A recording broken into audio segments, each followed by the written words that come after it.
Teleamazonas presenta 24 horas con Milton Pérez y Diana León.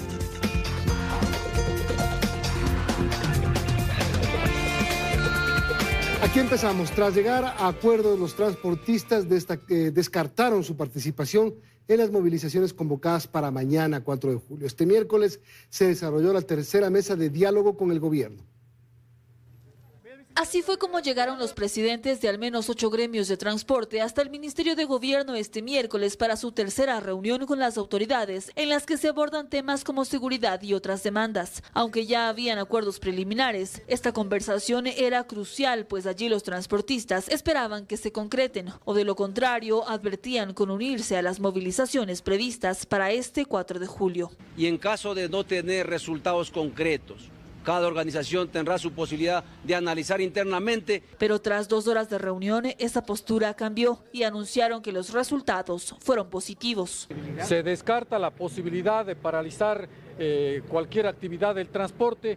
Hay un compromiso serio. En caso contrario, el mismo gobierno se estaría pegando un tiro en los pies. Hay algunos temas que han sido olvidados por mucho tiempo y que ahora los vamos a retomar. Así los acuerdos alcanzados son establecer líneas de crédito productivo, exoneración del IVA para la canasta de operación del parque automotor, socializar el proyecto del reglamento de la ley de tránsito, reuniones permanentes con la Agencia Nacional de Tránsito, el Servicio de Rentas Internas y el Servicio Nacional de Contratación Pública, y alargar por 2 años la vida útil de las unidades de transporte, así como el tiempo para el cambio de unidad. Que era de 180 días a 360 días. Se han comprometido que hasta mediados de julio estarán aprobados ya con el carácter de resolución de directorio. Además, el gobierno se comprometió a crear una mesa permanente de seguridad que tendrá su primera reunión el próximo martes en Guayaquil y en la que participarán los principales ministros de Estado. Que la policía regrese a las zonas calientes donde más asaltos hay, que se dote de recursos económicos al ejército, a la policía.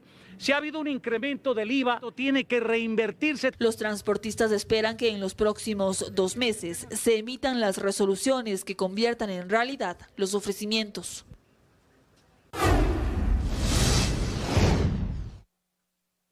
Los restos del ex candidato a la alcaldía de Puerto Viejo, José Miguel Mendoza, fueron sepultados esta tarde en la capital manabita.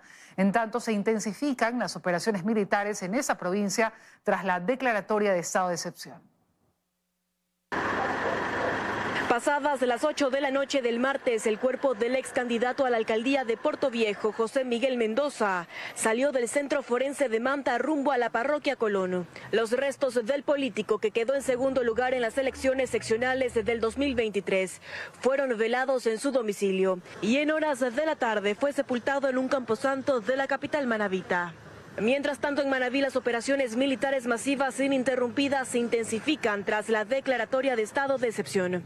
Este miércoles en Puerto Viejo se observó presencia militar y policial en las avenidas principales de la ciudad, como la 15 de abril. En el momento nos encontramos revisando vehículos, motocicletas, a ver si portan algún tipo de elemento que no sea legal. Unos 70 miembros de la Policía Nacional que están desplegados por diferentes puntos, realizando operativos conjuntos con las Fuerzas Armadas. Los agentes del orden también intervinieron este miércoles en los sectores más conflictivos de la capital manabita, que en lo que va del año registra 120 muertes violentas. Entre abril y julio, la Fuerza de Tarea Conjunta de Manabí ha realizado más de 6.000 operaciones, teniendo como resultado el decomiso de 148 armas de fuego, 1.700 municiones, 46 artefactos explosivos y 102 personas aprehendidas. También se han encontrado 4 pistas de aterrizaje clandestinas en la provincia. 15 políticos han sido asesinados en el país entre 2023 y lo que va de este año. La mayoría de los crímenes se reportó en la zona costera. Eran candidatos seccionales, miembros de juntas parroquiales, concejales, alcaldes y hasta un candidato presidencial. La lista de políticos asesinados durante 2023 y lo que va de 2024 sigue creciendo pese a los esfuerzos de las autoridades por controlar la violencia en el país. El último caso, José Miguel Mendoza, de 41 años, 2 veces candidato a alcalde de Portoviejo, fue acribillado dentro de su auto.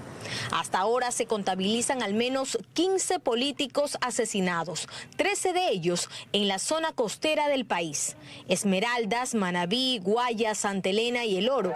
Solo el candidato presidencial Fernando Villavicencio fue asesinado en Quito y el alcalde de Camilo Ponce Enríquez en Azuay. Manabí lidera la lista de políticos asesinados. De las 15 muertes violentas registradas, 4 corresponden a esta provincia. José Miguel Mendoza, Brigitte García, Agustín Intriago y Omar Menéndez. Esto sin contar con los atentados y los secuestros a los candidatos. En lo que va del año, la provincia ha reportado varias masacres, lo que llevó al gobierno a trasladar a la cúpula policial y militar a Manta, la segunda ciudad más poblada. La decisión disminuyó la violencia en el lugar, no así en el resto de la provincia. Y el primer comunicado emitido por el Ejército al encontrar el cuerpo sin vida de la subteniente Aidita Ati indicó una causa de muerte diferente a la autopsia practicada a la víctima. Su defensa busca respuestas con respecto a este pronunciamiento. Este es el primer comunicado que emitió el Ejército acerca de la muerte de la subteniente Aidita Ati en el fuerte militar Napo. Según este, la causa de fallecimiento fue asfixia, producida por una obstrucción de vía aérea mientras dormía. Al padre de la víctima le habrían dicho lo mismo en un inicio. De que había sido una muerte por ahogamiento de licor. No ha habido ninguna señales de agresión ni cosa por el estilo. Sin embargo, la autopsia realizada a la subteniente indica que falleció por asfixia mecánica, es decir, estrangulamiento. Además, revela que el cuerpo de la víctima tenía huellas de violencia en la cabeza, cara, cuello, tórax, miembros superiores e inferiores, y que posiblemente fue violada. El primer comunicado del Ejército nunca fue rectificado y aún reposa en su cuenta de la red social X. En el segundo comunicado, solo en lo que manifiestan que falleció, ¿no es cierto?, y que ahí mejorarán las facilidades, no ha existido un pronunciamiento claro, en realidad, ¿no es cierto?, por parte de las autoridades en decir si es que existe o no una responsabilidad. Por esto, las dudas sobre por qué y quién permitió que se elabore este comunicado con la causa de muerte errónea crecen. ¿Quién les facilitó esa información y por qué lo hicieron ese primer comunicado? No lo tenemos, que también por eso estamos solicitando dentro de las investigaciones. Pues no sé con qué argumentos, con qué pruebas el señor comandante de la brigada de Selva 19 Napo pudo dar ese testimonio. Adicional a esto, la defensa de la víctima ha solicitado se recabe información. Se ha solicitado ya las diligencias, como son la extracción de los teléfonos celulares de los implicados y de los principalmente los que están llamados dentro de esta formulación de cargo, inclusive también el teléfono celular de la señorita Ati. Este miércoles, Fiscalía realizó la digitalización de la escena del crimen y la inspección ocular técnica para recolectar indicios en el cuarto de la víctima, las habitaciones de los sospechosos y el lugar donde se realizó la fiesta. Varios privilegios al interior del centro penitenciario desde donde se dio la orden de disparar al candidato presidencial Fernando Villavicencio se exhibieron este miércoles durante el 5º día de audiencia de juicio. De acuerdo a la acusación particular, una empresa privada instaló la fibra óptica en el pabellón de máxima seguridad. Este miércoles, en el 5º día de juzgamiento, como parte de la práctica de su prueba, la fiscal Ana Hidalgo llamó a varios agentes de la Policía Nacional, quienes explicaron los procedimientos efectuados dentro de la investigación. El perito Sergio Agustín Guzmán expuso los resultados de una inspección técnica ocular en el pabellón 5 de máxima seguridad del Centro de Rehabilitación Social de Cotopaxi. Allí, según relató, se encontraron como indicios 2 routers, 21 municiones, 9 tarjetas portaSIM y 7 teléfonos celulares. ¿Cómo se otorgó el permiso para que esta empresa Megaspeed tenga contrato directo con uno de los reos de la cárcel de Cotopaxi y les proveyeron de internet sin que el SNAI diga algo al respecto? ¿Cómo en un pabellón de máxima seguridad donde están los delincuentes más peligrosos tengan acceso a estos dispositivos? En dicha prisión estaba recluido Carlos Angulo Lara, alias Invisible, a quien Fiscalía señala como autor material del delito, pues habría dado la orden de disparar a través de una llamada telefónica. Angulo, según se declaró, gozaba de una celda adecuada con materiales distintos a las demás y con el doble de tamaño. Una celda a todas luces con privilegios en relación a las otras celdas, con privilegios en cuanto a la infraestructura y espacio. Como parte de otra pericia, se expuso las evidencias recabadas durante el primer allanamiento efectuado por la Policía Nacional en el sector de Monjas, lugar en el que se detuvo a los 6 procesados que posteriormente fueron asesinados en prisión. Sobre la cama del dormitorio se encontró un dron negro, 3 tablets, 13 teléfonos celulares, mientras que al interior de un vehículo Jeep había una maleta con un fusil, un subfusil, 4 pistolas, 8 alimentadoras, un pasamontañas y 3 granadas de fragmentación de uso militar. Se estima que la presentación de las pruebas testimoniales de todas las partes procesales concluya este jueves, con lo que se deberán desarrollar los alegatos de cierre y la deliberación del tribunal. Seguimos, amigos. La transición de autoridades en el Ministerio de Energía y Minas empezó hace 2 meses, según anunció este miércoles Roberto Luque. Desde hoy, el economista Antonio Goncalves toma el mando de la cartera de Energía, pero Luque seguirá al mando de otros comités sectoriales. La transición ya fue dada. En un gobierno de 1 año y medio lo que quisimos cuidar nosotros es que no hayan varios cambios, y en ese sentido el ingeniero Antonio Goncalves, el economista Antonio Goncalves, ha trabajado conmigo 2 meses de la mano. Entonces la transición ya fue dada. El equipo de trabajo es el que hemos formado junto a él, y en realidad él está hecho cargo ahora. Yo seguiré en ciertos temas como presidente del gabinete sectorial, que involucra a Ambiente, a Energía y Minas y a Ministerio de Transporte y Obras Públicas, Secretaría de Inversiones Público-Privadas y varias empresas públicas. Pero independientemente de eso, la transición ya fue dada y fue trabajada, y fue una estrategia de transición en realidad. Gracias, señor. Petroecuador construyó la 7ª variante del poliducto Chuchufindi-Quito para el transporte de combustible. Con ello se pretende evitar daños ante el avance de la erosión regresiva del río Coca. Además, la operación del OCP, el oleoducto crudos pesados, se reanudó. Es un hecho. La 7ª variante del poliducto Chuchufindi-Quito está construida. Según Petroecuador, esta construcción tiene la finalidad de prevenir la afectación a las operaciones de esta infraestructura, que transporta derivados de combustible como diésel, gas licuado de petróleo y gasolinas. Pero ¿en qué consiste esta nueva variante que fue construida en la zona del Río Loco, en la provincia del Napo, en alrededor de 11 días? Se trata de una desviación de la ruta en la que operaba el poliducto Chuchufindi-Quito hacia el derecho de la vía del sistema del oleoducto transecuatoriano, SOTE. Su finalidad es mitigar los riesgos de la erosión que pueda darse en la vía. Sin embargo, expertos petroleros afirman que construir una variante definitiva al lado derecho de este sistema es la solución concreta. Estos oleoductos, históricamente, especialmente el SOTE, ha tenido más de 75 roturas y se tiene que construir la variante definitiva. Si continuamos con las operaciones de SOTE, OCP y poliducto en la orilla izquierda, puede provocar derrames. Y vamos a tener sobre todo las pérdidas por las paras que estamos teniendo en la producción de los campos petroleros. Esta variante definitiva es un tema que se ha propuesto por más de 4 años, dicen los expertos, y que uno de los obstáculos por los que aún no se habría construido aparentemente es por su costo millonario. Es decir, aquí el tema es la gestión que se tiene que hacer o debe hacer el gobierno actual para que por lo menos nos deje una hoja de ruta estableciendo que nos lleva a un camino donde se va a construir esta variante definitiva. A la par, en las últimas horas se dio a conocer que la operación en el oleoducto de crudos pesados, OCP, se reanudó la madrugada de este 3 de julio, pues su paralización ocurrió debido a las intensas lluvias ocurridas en el país. La empresa privada que lo opera dio a conocer que están operativos 2 bypass que se construyeron debido a la erosión del río Quijos. Al bajarle el caudal, el río baja su capacidad de destrucción. Entonces vamos a tener unos 6 meses más o menos de relativa calma en la que tenemos que pensar en medidas futuras. Cada bypass tiene una longitud de 1.4 kilómetros. Ambos están ubicados en el cantón El Chaco, en la provincia del Napo.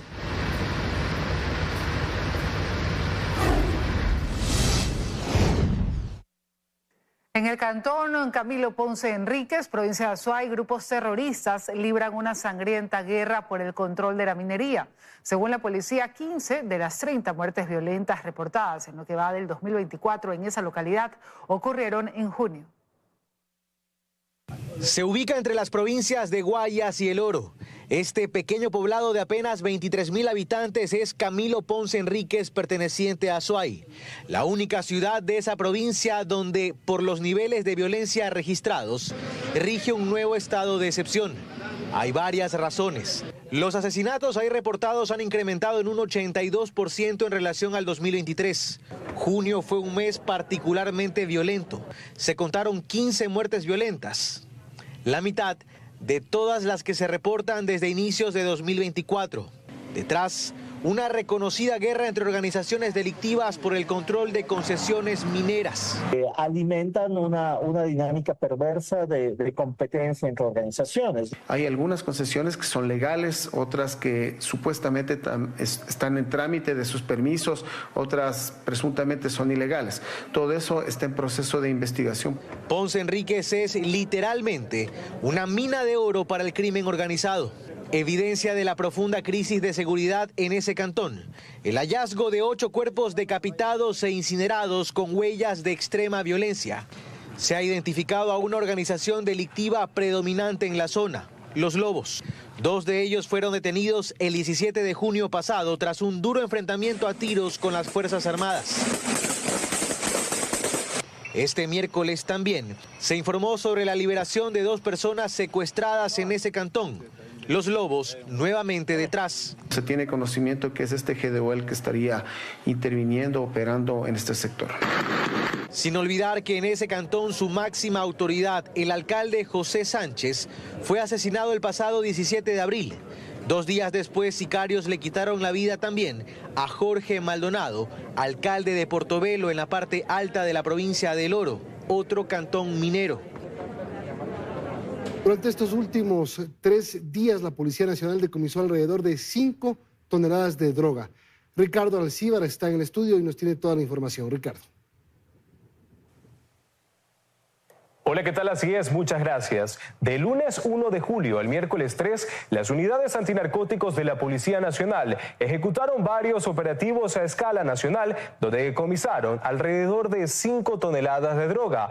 Uno de los hallazgos se dio en la provincia del Oro. Esto tras investigaciones de la Policía Nacional que llevó a los uniformados a inspeccionar un contenedor en Puerto Bolívar. Ahí se encontró 3 toneladas de cocaína camufladas en un cargamento de banano que tenía como destino Rusia. El valor de esta droga bordea los $254 millones. Pero también en el puerto principal hubo novedades, ya que las autoridades frenaron el envío de 1,5 toneladas de cocaína que tenía como destino Málaga, España. Esta cantidad equivale a 17 millones de dosis. En lo que va del año 2024, la Policía Nacional ha decomisado alrededor de 141 toneladas de droga, cuyo precio en Estados Unidos bordea los $2.500 millones y en Europa los $5.000 millones. Esto en más de 4.070 operaciones policiales con cerca de 5.000 detenidos, dedicados principalmente a los delitos de narcotráfico y microtráfico. Muchas gracias.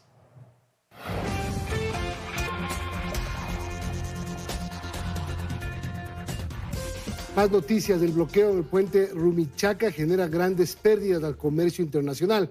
Más de 2.000 toneladas de mercancías permanecen represadas en bodegas y vías de Tulcán. Más de una docena de tractomulas continúan bloqueando el puente internacional de Rumichaca como medida de presión de la Asociación de Camioneros de Colombia para exigir al gobierno de Gustavo Petro mayor seguridad en las vías de su país, no al paso directo de mercaderías en frontera y congelamiento del precio del combustible. Tenemos nuestras justas reclamaciones, creo que nosotros debemos de acompañar y debemos de sostenernos en el paro hasta lograr nuestros objetivos. El paso por Rumichaca permanece habilitado únicamente para peatones, quienes tienen que cruzar la frontera sorteando los pesados vehículos y hacer transbordo para llegar a sus destinos. Sí, claro, un poco complicado, el equipaje, las maletas, trasladarlas a pie por el puente, pero bueno. Si bien los manifestantes permitieron el paso de buses con turistas que retornaban a su país, varios automotores permanecen en los accesos al ducto internacional a la espera del levantamiento de la medida para continuar su viaje.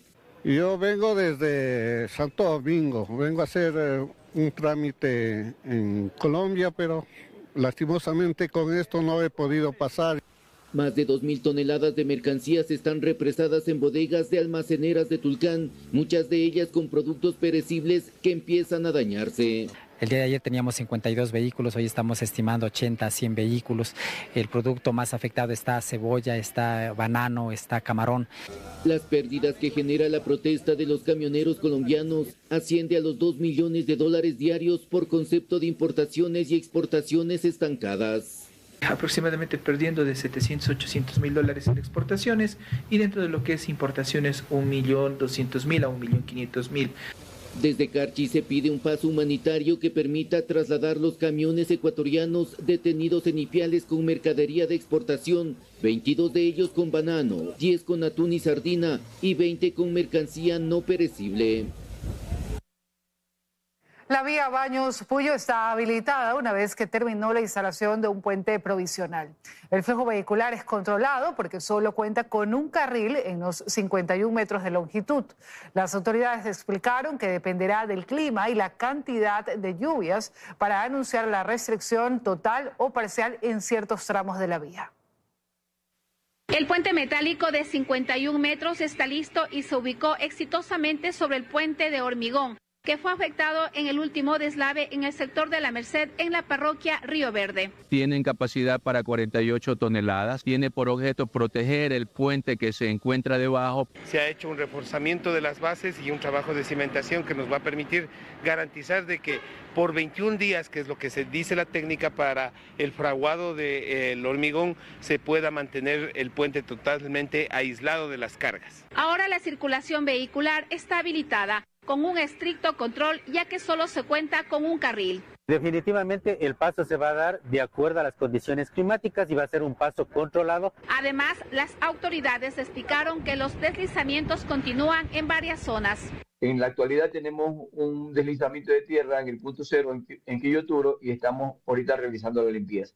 Y el puente Bailey, que fue instalado en el sector de La Merced por la emergencia vial, funciona al 100%. Sin embargo, las condiciones del clima obligan al cierre total o parcial en algunos tramos de la vía Baños-Puyo. Por eso los conductores deberán tener paciencia y precaución, pues hacer columnas es inevitable a la hora de circular.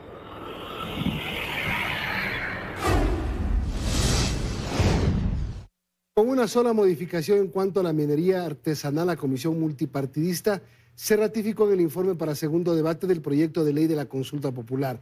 Los porcentajes para el incremento de penas se mantienen tal cual como los envió el presidente de la República. La Comisión Multipartidista se ratificó en el contenido del informe para el segundo debate de los proyectos de ley de la consulta. Este miércoles, de forma telemática, se reunieron para incorporar las observaciones recogidas en el Pleno el martes, pero nada cambió sobre el incremento de penas. Es más, el texto corresponde a lo propuesto por el Ejecutivo. Muchos pensarán que en algunos casos es poco, que en otros casos es mucho. Queda exactamente tal cual lo planteó el presidente de la República y tal cual pasó el primer debate en el Pleno de la Asamblea Nacional. Sin embargo, hubo una sola modificación en cuanto a la minería ilegal artesanal, la que se sancionará de entre 13 a 16 años de cárcel, la que en caso de ser lícita deberá demostrarse con permiso otorgado por una autoridad. La minería ilegal, considerada como está hoy en el COIP, estaba hecha de acuerdo a una minería que no era lo que es hoy la minería en el Ecuador.